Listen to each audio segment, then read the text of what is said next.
In this video, we're going to talk about content strategy. One of the things that I think most businesses fail to do is that they fail to make content that's actually for the right audience. So we're going to talk about how you create content that's for one specific audience that's going to help you to close more business or to grow your brand or to get more exposure. So this is going to be really valuable if you have trouble creating content or you're not sure what to create. I think you're going to really like this video. Hey everybody, my name is Brandon Brashears. Thanks so much for taking the time to watch. I really appreciate you watching. If you enjoyed this video, be sure to give it a thumbs up, comment if you have any questions, and don't forget to subscribe. I make daily marketing videos here, so if you're looking to grow your business or your brand with digital marketing, this is the place for you. You should absolutely subscribe. All right, so let's get into today's video. I think that this is a great topic. So a lot of times, especially with people who are new to building out content or thinking about building out content, they're just not sure what they should be doing. And so as a result, the content that they're producing is typically super boring. And unfortunately, boring content gets ignored. So you need to figure out who you're going to be serving. And I think that this takes sometimes a little bit of courage, right? So typically people like to shoot for the middle and the masses. And so the problem with that is that that's typically boring. It doesn't speak to specific audience groups, and people don't feel like it's compelling at all, okay? So how do you make your content more engaging? How do you make it more relevant? You need to choose somebody to serve. And typically, you're going to do that by picking out a subset or a niche. Now, this sounds like you're going to be missing out on certain kinds of business, but the truth is you're going to be way, way more effective at your content. Your content's going to actually speak to somebody. I'm going to give you some examples. So let's say you make shoes, right? And you probably don't make shoes, but let's say you do. And let's say you make the most ugly, not ugly, but it just is plain and boring shoes ever, right? And it's fine. And it looks exactly like ones that they have like at Walmart or something. There's nothing compelling about it, nothing interesting whatsoever. The only thing about that shoe is that it is relatively well priced and it works, okay? That makes it a commodity. It makes like every single thing else. If you look at other shoes that are, crazy, interesting looking, they're not for everybody. Like really high heels, for example, or shoes with spikes on them, or like Yeezy shoes, right? Those are not for everybody. Those are for specific subsets of culture and specific groups of people. And what is the difference between those two? Shoes that are for a specific group of people typically has a very strong reaction, right? You may say, these are the ugliest shoes I've ever seen. I can't believe it. And as a result, a lot of times when people put out content or when stuff's released, if it is extreme, it's not living in the middle there, what's happening is that people, in just the reaction and the comments and the shares and the, oh, I can't believe this, it's getting so much more publicity. And it's getting so much more distribution on that content, right? So anytime that content is put out for something that's on the extremes, it gets way more distribution. It's a lot easier to target and find these subgroups of people who are going to be interested in buying this versus just anybody who, I don't need new shoes right now. Those are ugly shoes and I don't care, right? If you're just a vanilla plain middle of the road shoe or product or service or piece of content, it's not, since it's for everybody, nobody's going to really care. And so as a result, it's going to be a lot less effective.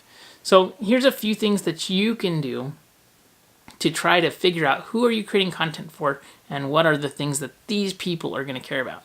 So number one, if you don't have somebody picked out in mind, I would suggest really focusing in on developing a client avatar and figure out who would you like to do business with. If you could choose groups of people, who would you like to do business with? Because when you're doing digital marketing, the beauty of the internet is we can get laser focused on our targeting.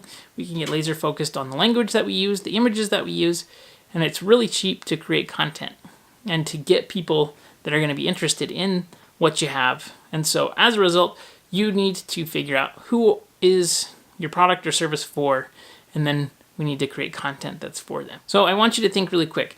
When I built out, I have a podcast, it's called the Veterinary Marketing Podcast.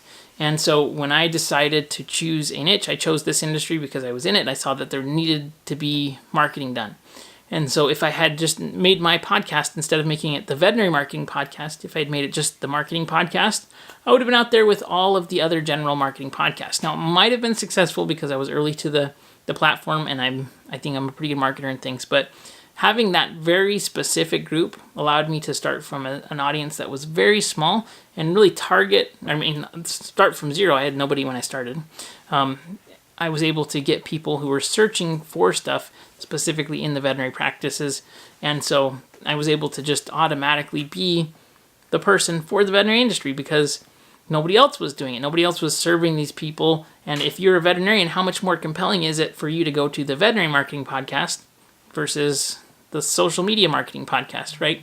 One is very specific, and in that I'm able to talk to them, I'm able to speak to their specific problems, and then when I'm creating content, it's very, very relevant to what they're doing. They don't have to adapt something else to their practice, right? We can talk about specific problems, specific pain points, and specific solutions to that group of people. Veterinarians face very, very different sets of challenges than like a chiropractor does, right? So being able to speak to those challenges that the different audiences have is going to make your content so much more effective at reaching the right group of people. So figure out who is the niche that you can serve. And I would try to make it as small of a niche as possible. You're going to be able to make so much more change happen when you're targeting something that's really, really small versus something that's huge. And you actually don't need too huge of a market to make a big difference and to make a splash. So I would suggest trying to target, if you could come up with a list of 1,000 of your best potential partners or customers and really try to focus on what makes these people tick and what makes these people, be the best for you.